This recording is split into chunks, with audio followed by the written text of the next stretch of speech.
बिस्मिल्लाहिर्रहमानिर्रहीम। इससे पहले हमने तो प्रोसेस की परफॉर्मेंस को मेजर करने के कोई 7 के करीब मैट्रिक्स पिछले वीडियो में डिस्कस किए।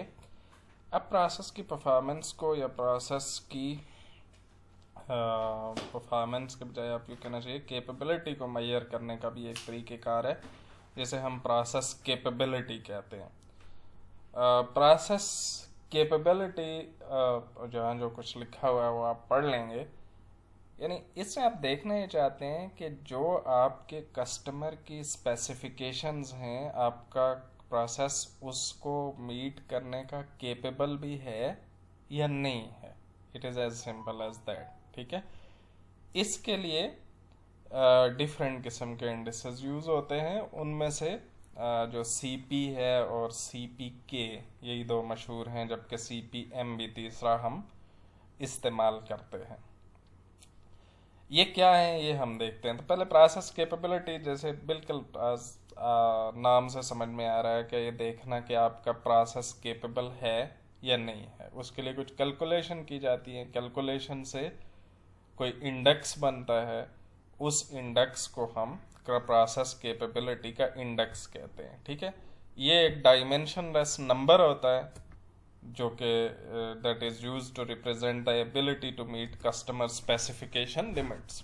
ठीक है, जो कस्टमर की स्पेसिफिकेशन की लिमिट्स को मीट करने की एबिलिटी हमारी शो करता है। ठीक है, इसमें जो आमतौर पर यूज होने वाले हैं वो CP है, CPK है और CPM है।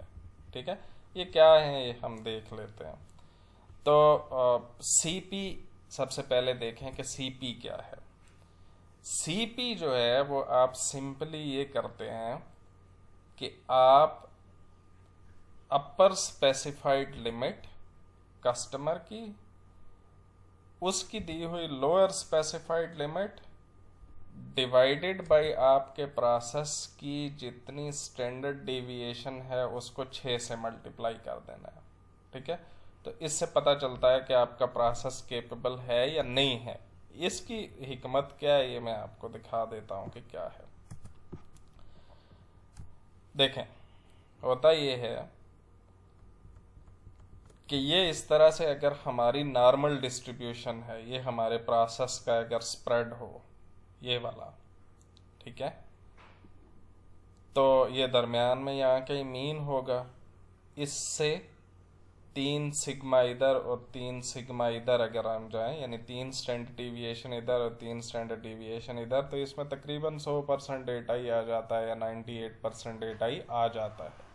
ठीक है, अच्छा, यानी 6 सिग्मा क्या करता है, प्रोसेस की टोटल वेरिएशन को जाहिर कर देता है कि हमारे प्रोसेस में टोटल इतनी वेरिएशन है।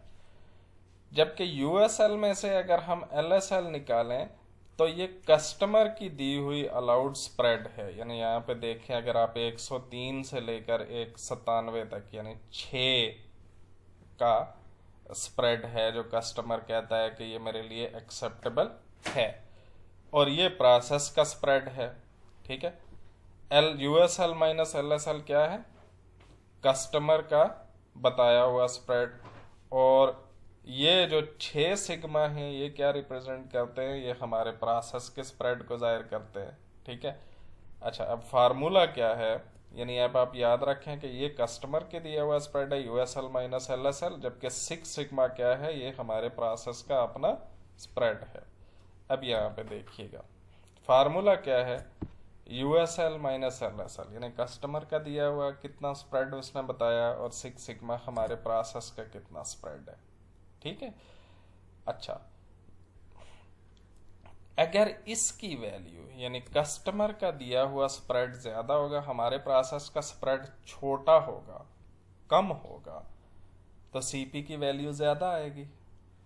ठीक है, CP की वैल्यू क्या आएगी, ज्यादा आएगी। इसका मतलब ये होगा कि हमारा स्प्रेड प्रोसेस का थोड़ा है और कस्टमर ने जितना टॉलरेट आपने बताया हुआ है कि इतना वो टॉलरेट कर लेगा वो ज्यादा है, यानी हमारे प्रोसेस का स्प्रेड जितनी वो उसका स्प्रेड है उससे कम ही है। तो इसका मतलब है कि थ्योरेटिकली हमारा प्रोसेस कस्टमर की रिक्वायरमेंट को पूरा कर सकता है। ताहम अगर कस्टमर ने जो बताया है कि जी इतना स्प्रेड मेरे लिए एक्सेप्टेबल है, और जबकि हमारे प्रोसेस का उससे ज़्यादा हो, तो जवाब कितना आएगा? 1 से नीचे आएगा। इसका मतलब ये होगा कि हमारे प्रोसेस का स्प्रेड ज़्यादा है और कस्टमर के लिए जो स्प्रेड एक्सेप्टेबल है वो थोड़ा है। इसका मतलब ये है कि हमारा प्रोसेस कैपेबल ही नहीं है उसकी रिक्वायरमेंट पूरी करने का। इसको एक दूसरी तरह से देखा जा सकता है कि ये क्या है, यूएसएल माइनस एलएसएल, ये वॉइस ऑफ कस्टमर है, ये कस्टमर चाहता है।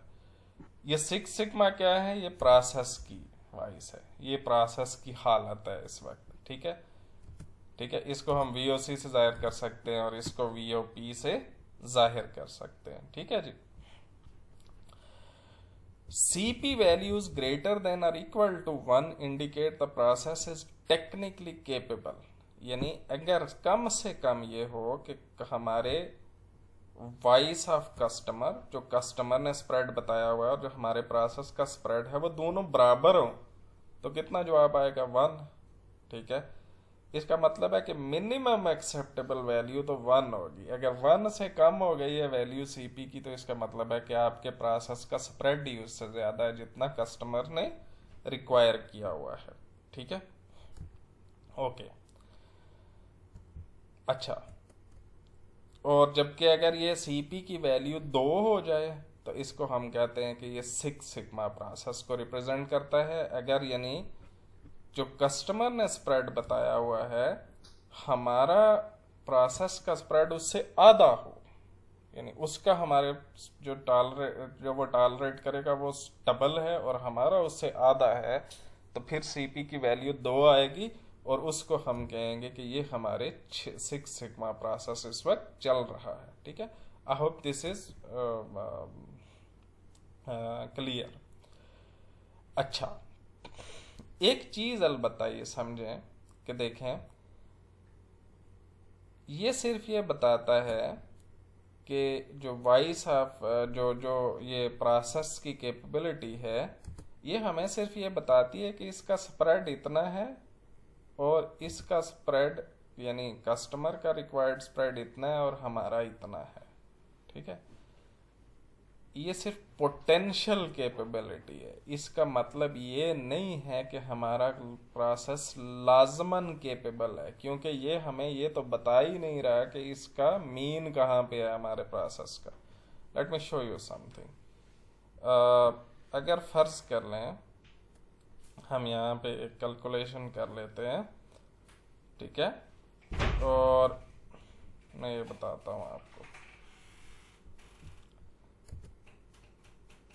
और यहाँ पे आप इससे आपको एक चीज़ और भी पता चल जाएगी, आप रैंडम डेटा मिनी टैब में कैलकुलेट भी कर सकते हैं। ठीक है, ये आप कैलकुलेट में जाएं, रैंडम में जाएं और फिर उसके बाद नॉर्मल में जाएं। मैं ये कहता हूँ कि यहाँ पे एक नया कॉलम डालो, उसमें जो है वो मीन इसका कर दो, कितना इसका मीन में कहता हूँ जी 94 कर दो, स्टैंडर्ड डिविएशन 1 रहने दो। ठीक है, ओके फाइन। ये मैंने इस तरह से डेटा कैलकुलेट कर लिया ये इसने। अब मैं इसकी एक हिस्टोग्राम बनाकर आपको दिखाता हूँ। फर्ज कर लें कि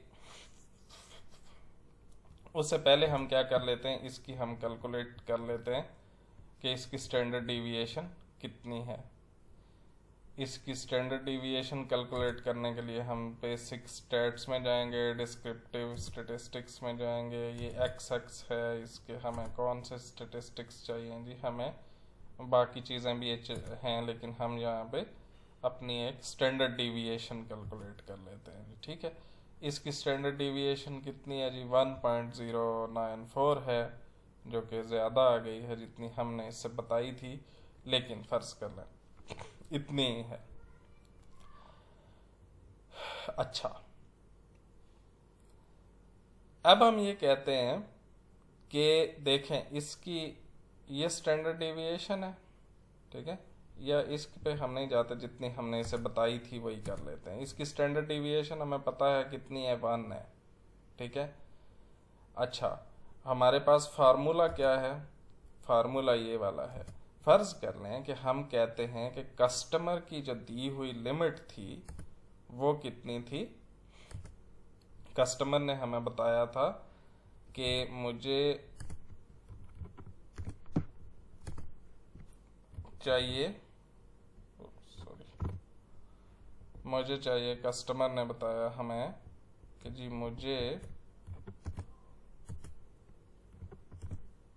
चाहिए,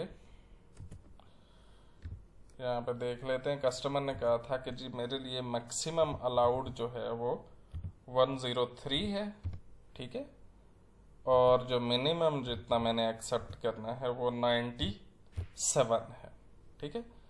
हमारा सिग्मा कितना है जी, इसको मल्टीप्लाई करें जी। हमने जब डेटा कैलकुलेट किया था तो हमने इसे क्या कहा था कि इसकी स्टैंडर्ड डिविएशन कितनी रखनी है, 1, ठीक है।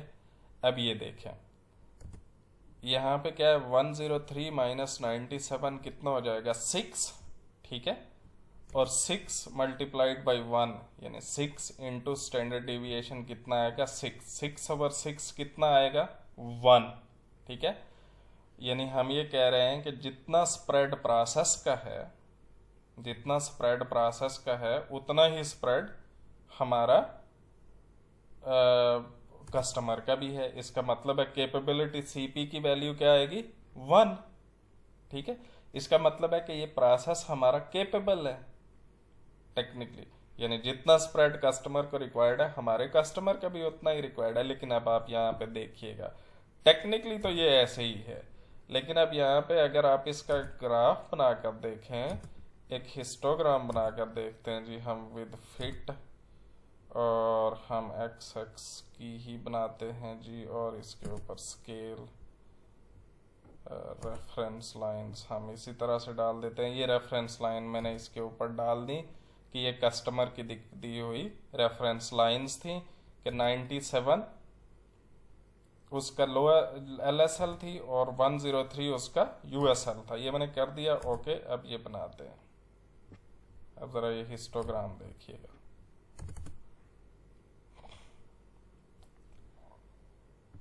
स्प्रेड तो एक जितना है, लेकिन ये स्प्रेड हमारे जो प्रोसेस का है, ये देख लें, कस्टमर की ये हैं लिमिट्स, और हमारा सारे का सारा जो प्रोसेस है उसकी जो टोटल स्प्रेड है वो इन लिमिट से बाहर है, ठीक है। तो सीपी वैल्यू जो होती है वो सिर्फ पोटेंशियल कैपेबिलिटी को जाहिर करती है कि अगर हमारा प्रोसेस कंट्रोल में हो, यानी वो उन्हीं लिमिट्स के अंदर हो जहां कहीं कस्टमर चाहता है, तो फिर उसका वो कैपेबल है टोटली उसको मीट करने का या नहीं करने का, ठीक है। इस वजह से सिर्फ सीपी वैल्यू जो होती है वो आपको नहीं बता सकती, वो सिर्फ ये बताती है कि जो स्प्रेड है आपके प्रोसेस का और जो कस्टमर का रिक्वायर्ड है वो मैच करते हैं या नहीं करते। सिर्फ ये बता सकता है क्या आपका प्रोसेस एक्चुअली उस लिमिट्स के अंदर है, ये सीपी वैल्यू से नहीं पता चलता। So never make mistake of thinking के सीपी वैल्यू आपको अपने प्रोसेस का वो बाकायदा बताती है कि यस ये हमारी सारी चीज़ें उसके अंदर ही होंगी, ठीक है। इसका हल करने के लिए थोड़ा सा इसका एक छोटा सा हल इस तरह से निकाला गया कि एक और इंडेक्स कैलकुलेट कर लिया जाए जिसको हम कहते हैं सीपी के, ठीक है जी। सीपी के क्या होता है, सीपी के इज मिनिमम ऑफ सीपी के यू एंड सीपी के एल, ठीक है जी। सीपी के यू और सीपी के एल किस तरह से कैलकुलेट करते हैं, इसमें हम इसको 3 सिग्मा से डिवाइड करते हैं, और यूएसएल के केस में, सीपी के यू के केस में हम यूएसएल में से, अब ये देखें ये हो क्या रहा है कि जब हमने पूरा प्रोसेस का स्प्रेड लेना है तो हम उसको यहाँ से लेते हैं, उसको यहाँ से लोअर लिमिट से अपर लिमिट तक लेते हैं, या यहाँ से यहाँ तक ले रहे हैं। जबकि अगर हम सिर्फ मीन तक देखें तो मीन से इधर 3 सिग्मा है और इधर भी 3 सिग्मा है। अगर हम सिर्फ 3 सिग्मा कंसिडर करना चाह रहे हैं तो हम यूएसएल में से ये मीन वाली जो लाइन होगी वहाँ तक हम जो है वो 3 सिग्मा है, लिहाजा हम यहाँ से यहाँ अगर करके देखें तो हमें क्या पता चलेगा कि हमारा प्रोसेस अपर साइड पे केपेबल है या नहीं है और लोअर साइड पे केपेबल है या नहीं है। तो जो सी पी के यू और सी पी के एल जो हैं वो असल में क्या है, वो हैं जी सी पी के यू के केस में U S L minus X bar, ये असल में एक्स बार है, एक्स लिखा गया है यहाँ पे, डिवाइडेड बाई 3 सिग्मा, और सी पी के एल के केस में x minus L S L divided by 3 sigma. इनमें से जिसकी वैल्यू आएगी थोड़ी उसको हम कहेंगे कि ये सी पी के है। अगेन ये सिर्फ आपको ये बताता है कि आपके लोअर या अपर साइड पर कितनी कैपेबिलिटी हो सकती है। वो वाला जो मसला हमने ऊपर डिस्कस किया है वो यहाँ भी सॉल्व नहीं होता।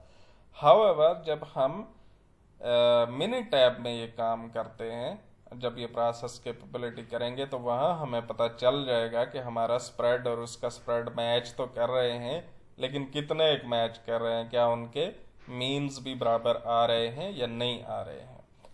तो इन जनरल सीपी और सीपी के की जो वैल्यूज हैं 1.33 रेकमेंड किया जाता है और बाज लोग रेकमेंड करते हैं कि 1.67 होनी चाहिए। 1.67 होगी तो इसका मतलब यह है कि आपके प्रोसेस का स्प्रेड कस्टमर के रिक्वायर्ड स्प्रेड से काफ़ी कम है। काफ़ी कम होने का मतलब यह है कि अगर वो स्टेटिस्टिकल कंट्रोल में हो तो फिर वो उसको आसानी के साथ मीट कर सकता है। ये अभी जब हम मिनी टैब में करेंगे तो ज़्यादा आसानी से आपको समझ आएगी, वहाँ पे ये सारी चीज़ें नज़र आ जाएंगी। लिहाजा हम एक एग्जांपल कर लेते हैं। मैं यहाँ तक इसको सम अप कर देता हूँ कि क्या है। प्रोसेस की कैपेबिलिटी से मुराद ये है कि हमारा प्रोसेस कस्टमर की रिक्वायरमेंट को पूरा करने के काबिल है या नहीं है। ठीक है, उसका आसान तरीन तरीका ये है कि हम ये देख लें कि जो कस्टमर का रिक्वायर्ड स्प्रेड है और हमारे प्रोसेस का जो रिक्वायर्ड स्प्रेड है वो बराबर हैं या हमारे प्रोसेस का उससे कस्टमर के रिक्वायर्ड स्प्रेड से थोड़ा है। अगर ये दो सिचुएशन हो तो फिर तो हम कह सकते हैं कि हमारा प्रोसेस केपेबल है कस्टमर की रिक्वायरमेंट पूरा करने का। अगर हमारे प्रोसेस का स्प्रेड ही ज़्यादा हो जितना कस्टमर ने चाहा तो फिर हमारा प्रोसेस तो केपेबल ही नहीं है। उसके कई जो हैं वो आइटम कुछ अपर लिमिट से, अपर यूएसएल से ज़्यादा होंगे और कुछ एलएसएल से कम वैल्यू के होंगे। ठीक है, तो उसके लिए हम सीपी और सीपी के कैलकुलेट करते हैं। सीपी का फार्मूला क्या है कि USL minus LSL which is voice of customer, या कस्टमर का जिस स्प्रेड को टॉलरेट करेगा वो स्प्रेड, डिवाइडेड बाय 6 सिग्मा जो हमारे प्रोसेस का स्प्रेड है। ठीक है, तो अगर इसको हमारे ऊपर कस्टमर का रिक्वायर्ड स्प्रेड है, नीचे हमारा प्रोसेस का स्प्रेड है, तो अगर हमारा प्रोसेस का स्प्रेड कस्टमर के रिक्वायर्ड स्प्रेड के बराबर होगा, बिल्कुल बराबर हो, तो जवाब क्या आएगा 1। अगर हमारा स्प्रेड कम होता जाए तो जवाब जो है वो 1 से बढ़ता जाएगा। ठीक है, तो इसी वजह से हम कहते हैं कि मिनिमम तो 1 होना ही चाहिए, लेकिन 1.67 हो तो बहुत ही बेहतर है, क्योंकि फिर हमारा प्रोसेस थोड़ा बहुत अगर उसमें फ्लक्चुएशन आए तो फिर भी वो उसके अंदर ही रहेगा। ताहम सीपी जो है सिर्फ स्प्रेड को कंपेयर करवाता है, वो हमें उसकी लोकेशन नहीं बताता। हो सकता है जैसे मैंने आपको अभी एक मिसाल करके दिखाई कि जब आप उसको कैलकुलेट करते हैं तो उस वक्त तो नजर आता है कि हाँ जी हमारा प्रोसेस केपेबल है। ठीक है, लेकिन जब आप उसको प्लॉट करके देखते हैं तो पता चलता है कि हाँ स्प्रेड तो उतना ही है हमारे प्रोसेस का जितना कस्टमर के रिक्वायर्ड स्प्रेड है, लेकिन उसकी लोकेशन बिल्कुल दूर है कस्टमर के रिक्वायर्ड जो स्पेसिफिकेशन है उससे। तो जो सीपी जो है वो लिहाजा एक पोटेंशियल कैपेबिलिटी होती है और वो आपको जो है वो कोई एक्चुअल कैपेबिलिटी नहीं होती। उसके लिए हम आपको ग्राफ वाफ बनाने पड़ते हैं और उसमें आप वो हम मिनी टैब में बनाकर देख सकते हैं। अब मिनी टैब में करने के लिए हम एक एग्जांपल कंसिडर करते हैं कि एक engine manufacturer uses a forging process to make piston rings. ठीक है, एक इंजन बनाने वाले कंपनी है जी, वो पिस्टन रिंग्स बनाती है। The quality engineers want to assess the process capability. They collect 25 subgroups of 5 piston rings and measure the diameters. ठीक है, यानी वो 5 के, यानी एक दफ़ा वो 5 पिस्टन उठा लेते हैं, फिर थोड़ी देर के बाद उन्होंने फिर 5 पिस्टन उठाए, थोड़ी देर के बाद फिर 5 पिस्टन उठाए, तो यानी वो 5 के ग्रुप्स में 25 दफ़ा उठाते हैं, तो टोटल कितने हो जाएंगे? 125 पिस्टन हो जाएंगे। और उन्होंने हर पिस्टन का डायामीटर मेजर करके उसको रिकॉर्ड कर लिया। ठीक है, अब जो स्पेसिफिकेशन लिमिट्स हैं, यानी पिस्टन को जहां पे होना चाहिए, वो क्या है जी? कि वो है, उसका टारगेट है 74 मिलीमीटर, यानी पिस्टन का डायामीटर 74 मिलीमीटर आइडियली होना चाहिए। हाँ, उसमें प्लस और माइनस 0.05 की गुंजाइश है, यानी 74 के बजाय 73.95 हो जाए या 74.05 हो जाए तो भी एक्सेप्टेबल है, या इस रेंज के अंदर हो। अलबत्ता 73.95 से नीचे यानी 73.94 हो गया तो फिर एक्सेप्टेबल नहीं, और 74.05 से ऊपर यानी 74.6 हो गया, 06 हो गया, तो वो एक्सेप्टेबल नहीं होगा। ठीक है, तो यानी ये कस्टमर की स्पेसिफाइड लिमिट होंगी हमारे इस केस में। कस्टमर की लिमिट्स क्या होंगी इस केस में? यहाँ पर लिख देते हैं कि यूएसएल कस्टमर के केस में है जी 74.05, और जो एलएसएल है लोअर स्पेसिफाइड लिमिट है वो कितनी है जी? 73.95। ठीक है, ये अब आपने याद रखनी है कि ये वाली है। ठीक है, अब वो जो उन्होंने 125 पिस्टन उठाए थे, अब जो 125 पिस्टन उठाए थे उनका डेटा उन्होंने रिकॉर्ड कर लिया था, वो हमारे पास यहाँ पे मौजूद है। ठीक है जी, ये देख लें, वो यहाँ पे मौजूद है हमारे पास। एक का 73 पॉइंट देखें 996, 73.993, 74.015, 74.009, ये इस तरह से कैलकुलेट किया गया है। और ये अगर आप देख लें तो ये हमारे पास 125 ऑब्जर्वेशंस पूरी हैं, यानी 5 के ग्रुप्स में उन्होंने 25 दफ़ा उठाए थे, तो टोटल 125 हो गया। ठीक है, ओके जी। अब हम इसकी कैपेबिलिटी कैलकुलेट करते हैं। उसके लिए आप कहाँ जाते हैं? स्टैट्स में।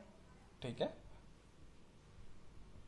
ये क्वालिटी टूल्स में जाएंगे, कैपेबिलिटी एनालिसिस में, और अस्यूमिंग के ये डेटा नॉर्मल है, अब हम अज्यूम कर रहे हैं। ठीक है, वैसे आप इसकी पहले नॉर्मेलिटी चेक करेंगे, लेकिन हमें पता है कि ये नॉर्मल है तो हम सीधा नॉर्मल पे ही जाते हैं, वो नॉर्मेलिटी चेक करना आप जानते ही हैं।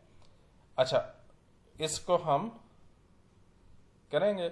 ठीक है, तो इसको क्या करेंगे, यहाँ पे जब इसको करेंगे तो ये खुल जाएगा। ये चूंकि पहले से मैंने किया हुआ था तो इस वजह से यहाँ आ गया है। तो हमने यहाँ पे जो सिंगल कॉलम में हमारा डेटा अरेंज्ड है वो डायामीटर वाले, ये देखिए, ये डायामीटर वाले कॉलम में वो डेटा लिखा हुआ था। ठीक है, अब हम दोबारा जाते हैं।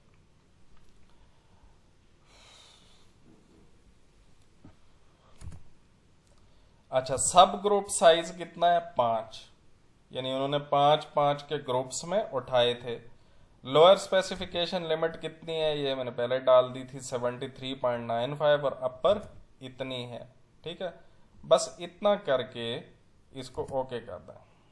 ठीक है, ये हमारे पास आ जाएगा जी एक इसको थोड़ा सा बड़ा कर लेते हैं। ये हमारे पास आ गया जी, ठीक है। अब यहाँ पे देखें, सबसे पहले तो आपने इसको देखना है कि ये लोअर स्पेसिफाइड लिमिट है, ये अपर स्पेसिफाइड लिमिट है। प्रोसेस का स्प्रेड इसके अंदर ही है, लिहाजा ये देखने से ही नजर आ रहा है कि हमारा प्रोसेस केपेबल है, ठीक है। अब आपने जो चीजें हमने पढ़ी हैं वो ये हैं, ठीक है, वो ये वाली है। पोटेंशियल विद इन कैपेबिलिटी, ये मैं आपको बताता हूँ अभी कि ये विद इन क्या होती है और ये ओवरऑल क्या होती है। ये देखें जी, सीपी की वैल्यू आ रही है 1.66, सीपीएल की वैल्यू आ रही है 1.7, सीपीयू की वैल्यू आ रही है 1.62 और सीपीके चूंकि सीपीएल और सीपीयू में से जो छोटी वैल्यू हो वही होती है, तो वो 1.62 आ रही है, ठीक है। अच्छा, ये परफॉर्मेंस अगर आप देखें तो आप यहां पे देखें कि एक्सपेक्टेड विद इन वाली देखें। एक्सपेक्टेड विद इन वाली हमें ये बता रहा है कि पीपीएम लेस देन एलएसएल। अगर हमारा प्रोसेस इसी तरह से चलता रहे और हम 1 लाख यानी 10 लाख यानी 1 मिलियन पार्ट्स बनाएंगे, तो उनमें से तकरीबन 1.8 जो होंगे वो हमारी लोअर स्पेसिफाइड लिमिट से नीचे होंगे, ठीक है, और जो होंगे वो 0.59 जो होंगे वो अपर स्पेसिफाइड लिमिट से ज्यादा होंगे, जबकि इन टोटल हमारे 0.77। ये क्या है, ये सिंपली इन दोनों को सम करके, तो जो कस्टमर की स्पेसिफाइड लिमिट से बाहर निकल जाएंगे, यानी 1 मिलियन में से सिर्फ 0.77 उससे बाहर निकल जाएंगे। इसका मतलब है हमारा प्रोसेस बहुत ज़बरदस्त है, जो कि 6 सिग्मा पे ऑपरेट कर रहा है, जो 3.4 पर मिलियन से भी नीचे ही चल रहा है, ठीक है। अच्छा, अब ये जो पोटेंशियल विद इन कैपेबिलिटी नजर आ रही है और यहाँ पे आपको ओवरऑल कैपेबिलिटी एक नजर आ रही है जो कि पीपी है। जैसे यहाँ सीपी है, ये पीपी है, ये सीपीएल है, ये पीपीएल है, ये सीपीयू है, ये पीपीयू है, ये पीपीके है और ये सीपीके है। ये क्या होता है देखें,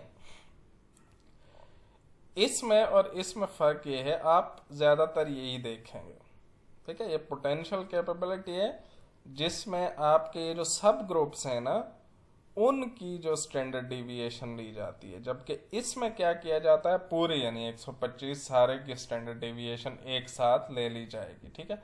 इसको जो है ये हम नॉर्मली ओवरऑल या ये इसकी एक्चुअल परफॉर्मेंस है, ये उसकी ये हम आमतौर पर उस वक्त इस्तेमाल करते हैं जब हमारे पास कोई हिस्टोरिकल डेटा नहीं है, फर्स्ट रन है, तो उसके लिए हम यूज करते हैं। अब जनरली इसी को देखेंगे तो ये ओवरऑल वाला यहाँ पे वो लिखा हुआ होता है, और लेकिन आपने ज्यादातर सिर्फ इसी को देखना है, ठीक है। तो ये क्या है, ये विद इन ग्रुप्स, यानी ये जो ये आप इसको कह सकते हैं शॉर्ट टर्म भी कह सकते हैं, इसको आप लॉन्ग टर्म भी कह सकते हैं, इसको आप पोटेंशियल भी कह सकते हैं और इसको एक्चुअल परफॉर्मेंस भी कह सकते हैं, इसीलिए इसको पीपी कहा जाता है, परफॉर्मेंस, ठीक है। और ये कैपेबिलिटी के लिए इस्तेमाल होता है। हाउएवर इसके अंदर मल्टीपल मसाइल हैं, लिहाजा आप आमतौर पर यही वाली अपनी यूज करेंगे, ठीक है। इसकी जो इंटरप्रिटेशन है वो मैंने आपको बता दी कि किस तरह से है, कि देखें जो ऑब्जर्व हुआ है, यानी जो हमने डेटा इस वक्त देखा है, जो इस वक्त हमारे पास मौजूद है, उसमें ना तो कोई लोअर स्पेसिफाइड लिमिट से बाहर है, ना अपर स्पेसिफाइड लिमिट से बाहर है, और टोटल में ज़ाहिर है बाहर नहीं होगा, लेकिन एक्सपेक्टेड ये है कि अगर ये प्रोसेस चलता रहे तो जितनी वेरिएशंस आती है नेचुरल, अगर हम इसकी कैलकुलेशन करें तो अगर हम 1 मिलियन बनाएंगे तो उसमें से 0.18 लोअर स्पेसिफाइड लिमिट से नीचे होंगे और 0.59 अपर स्पेसिफाइड लिमिट से ऊपर होंगे, और इन टोटल ऐसे जो लोअर से कम या अपर से ज्यादा हैं उनकी तादाद होगी 0.77। ठीक है, तो ये होती है जी हमारी प्रोसेस कैपेबिलिटी। अच्छा, जब आपको ये ना पता हो कि आप का प्रोसेस नॉर्मल है या नहीं है, उस वक्त एक अच्छा आइडिया ये भी है कि आप यहाँ पे एक और चीज़ होती है जिसको हम कहते हैं प्रोसेस कैपेबिलिटी 6 पैक भी इस्तेमाल कर सकते हैं। इसे हम इस्तेमाल करके देखते हैं मिसाल के तौर पर। यहाँ पे भी डायामीटर वही चीज़ें सारी की सारी डालेंगे। सब ग्रुप साइज हमारा 5 है, लोअर स्पेसिफिकेशन लिमिट हमारी 73.95 है और अपर स्पेसिफिकेशन लिमिट 74.05 है। ठीक है, अभी हम इसको करके देखते हैं। इसमें आपको क्या एडिशनल चीज़ें पता चलती हैं कि ये देखें, इसमें सबसे पहले ये आपको एक कंट्रोल चार्ट नज़र आ जाएगा जिससे आपको पता चलेगा कि आपका प्रोसेस है भी कंट्रोल में या नहीं है। तो हमें पता चल रहा है कि ये कंट्रोल में है, इसमें से कोई पॉइंट बाहर नहीं निकल रहा है। ठीक है, ये मेन है और ये आर है, ये चूंकि हमने अभी ज़्यादा तफसील से नहीं पढ़े। ठीक है, तो और यहाँ पे नॉर्मल प्रोबेबिलिटी का प्लॉट है, यहाँ पे भी हमें नज़र आ रहा है कि ये डेटा नॉर्मल ही है। ठीक है, यहाँ पे कैपेबिलिटी प्लॉट्स आपको नज़र आ रहे हैं विद इन और ओवरऑल आपको नज़र आ रहे हैं। यहाँ पे भी वही सीपी और सीपीके और पीपीएम भी नज़र आ रहे हैं, और वो वाला जो था आपको जो वहाँ पे आपको नज़र आया था वो भी यहाँ पे नज़र आ। सो आप जो है ये प्रोसेस कैपेबिलिटी की स्टडी करते हुए या तो आप वहाँ यहाँ से जाके स्टैट में से क्वालिटी टूल्स में कैपेबिलिटी एनालिसिस कर सकते हैं, या अगर आप सारी चीज़ें एक साथ देखना चाहते हैं तो आप कैपेबिलिटी 6 पैक को भी यूज़ कर सकते हैं। ठीक है, ये भी आपको काफ़ी सारी, बल्कि उससे कुछ एडिशनल इंफॉर्मेशन, इसको 6 पैक क्यों कहते हैं ये देखें, इसमें 6 चीज़ें आ रही हैं, इस वजह से इसको 6 पैक कहा जाता है। ठीक है जी, तो इसमें ये आपको उसका कंट्रोल चार्ट भी दे देगा, ये उसकी हिस्टोग्राम भी दे देगा और साथ में आपकी प्रोबेबिलिटी भी बता देगा। ठीक है, नॉर्मल प्रोबेबिलिटी प्लॉट ये देखें, ये आपको नज़र आ रहा है कि पी वैल्यू जो है वो इसकी 0.05 से ऊपर है। इसका मतलब ये हुआ कि जो हमारा नल हाइपोथेसिस था वो रिजेक्ट नहीं हुआ, कि ये डेटा नॉर्मल है, वो नहीं हुआ। तो रिजेक्ट अगर जो इसका मतलब है कि वो एक्सेप्ट हो गया, इसका मतलब ये है कि डेटा नॉर्मल ही है। ठीक है, तो ये आप वो जो है वो कैपेबिलिटी 6 पैक भी इस्तेमाल कर सकते हैं। अगर आपके पास नॉन नॉर्मल डेटा हो तो फिर आप दूसरे यूज करेंगे। यहीं पे देखें, मिसाल के तौर पर कैपेबिलिटी एनालिसिस में ही नॉन नॉर्मल भी आप यूज कर सकते हैं और बाइनॉमियल और पॉइसन भी आप कर सकते हैं। ठीक है, तो ज़्यादातर आपका वास्ता नॉर्मल से ही पड़ेगा, लेकिन अगर नॉन नॉर्मल है तो आप उसको भी यहाँ पे कैलकुलेट कर सकते हैं। ठीक है जी, तो दैट्स इट, ये हमारी प्रोसेस कैपेबिलिटी का मामला था।